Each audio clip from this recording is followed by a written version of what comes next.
Welcome!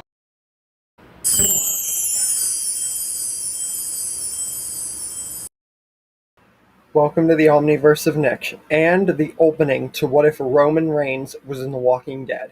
Before we get started, be sure to check out the Omniverse's homepage, where our channel mascot Omni will direct you to the Discord and both Google Docs, along with everything the Omniverse has to offer, and along with smashing the like button, subscribing to the Omniverse, sharing the Omniverse around, turning on all notifications, and commenting future requests and expectations in the comment section. With all that said, let's begin.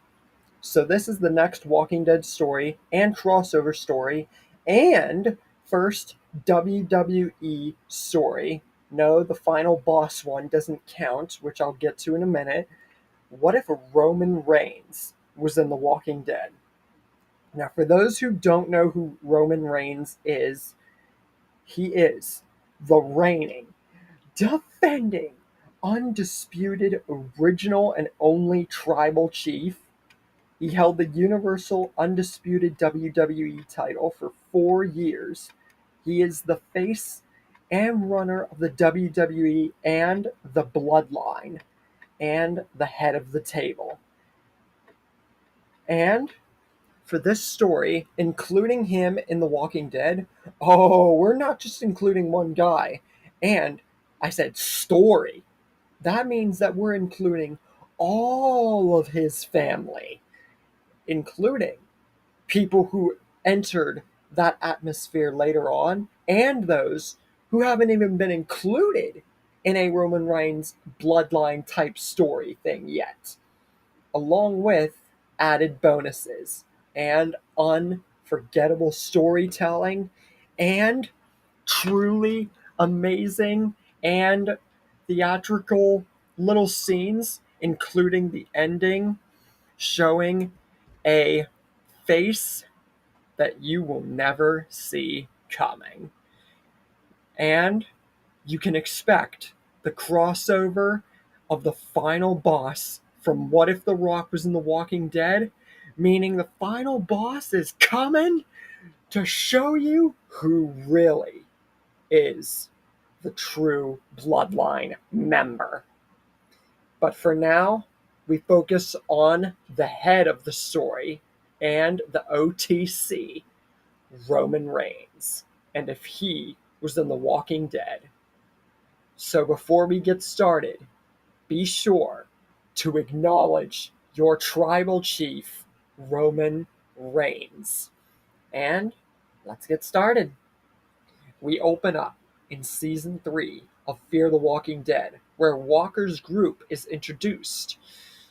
But Walker and Lee say that it's not us who you should be worried about.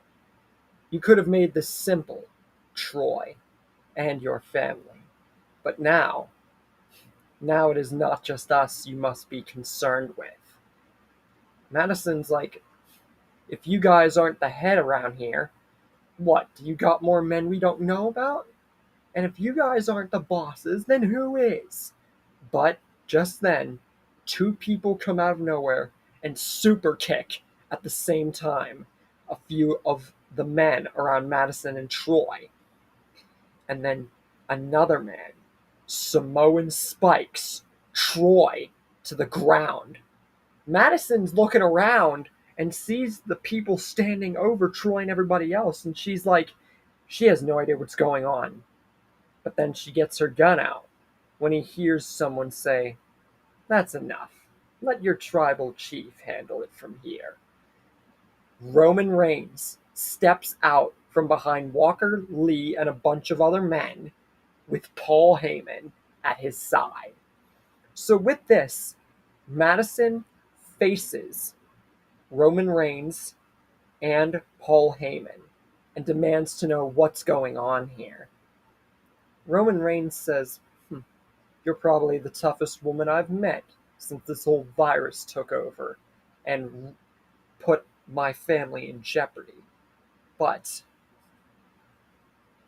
you don't need to make this harder than it already is. So I won't be the one to deal with you. Then he looks to his wise man, Paul Heyman, and tells him, let her know easy. And let her know this ain't going to be a big deal. Not for me. Not for my family.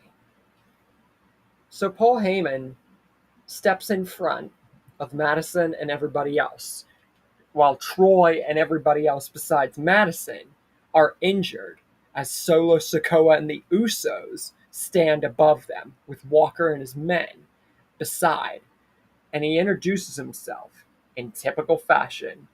My name is Paul Heyman, and I serve as the wise man to your tribal chief, Roman Reigns. And he lets Madison know Walker here wasn't lying when he said that he wasn't the one in charge anymore.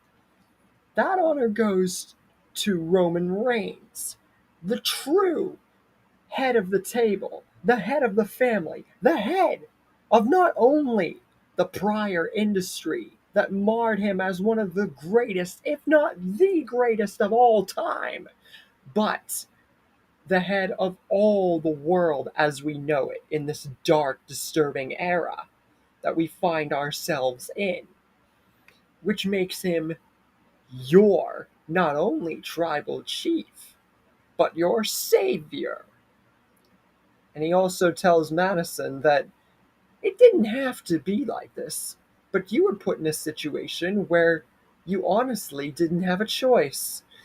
After all, this man right here and his family, the Ottos, they could have made it very easy and just let Walker have the land.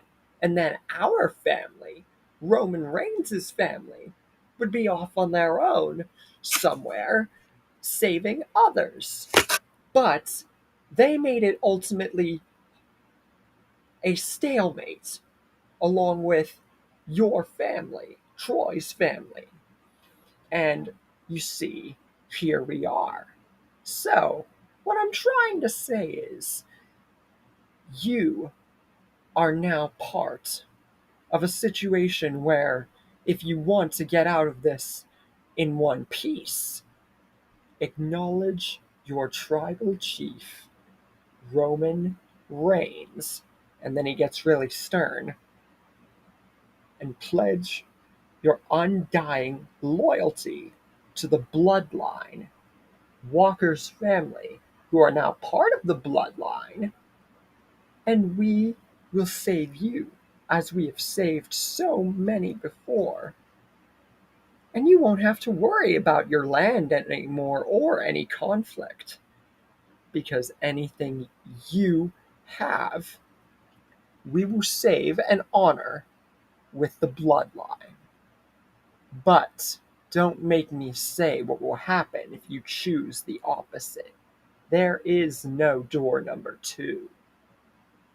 But before he can give anybody a chance to answer, Paul Heyman is shot down in cold blood, straight in the chest, by Troy, who has heard enough after getting pummeled by a Samoan spike from Solo and hearing this drivel from Paul Heyman.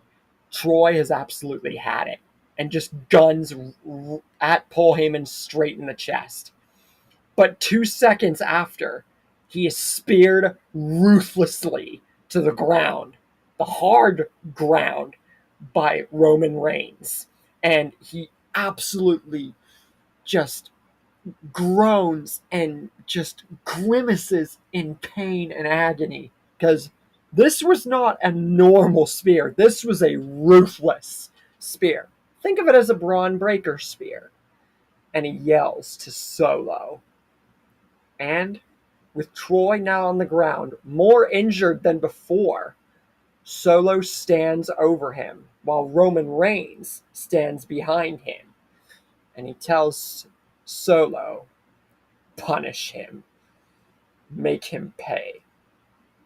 And then we will teach everyone why you don't disobey the bloodline. he will acknowledge me, and the rest of you will follow suit. So, Solo just Samoan spikes Troy over and over again. But then Roman tells him to stop. And then he looks at everybody. You should know, it didn't have to be this way. With my wise man dead, you all have started something there's no coming back from. And he tells them, you should be lucky that you're walking out in here in one piece today.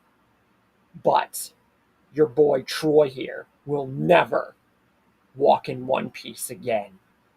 He's coming with us. And if the rest of you don't want to follow suit, get out of here and never face my family again. I don't care if it's Walker's family or brethren, and the land doesn't matter anymore. You can keep it.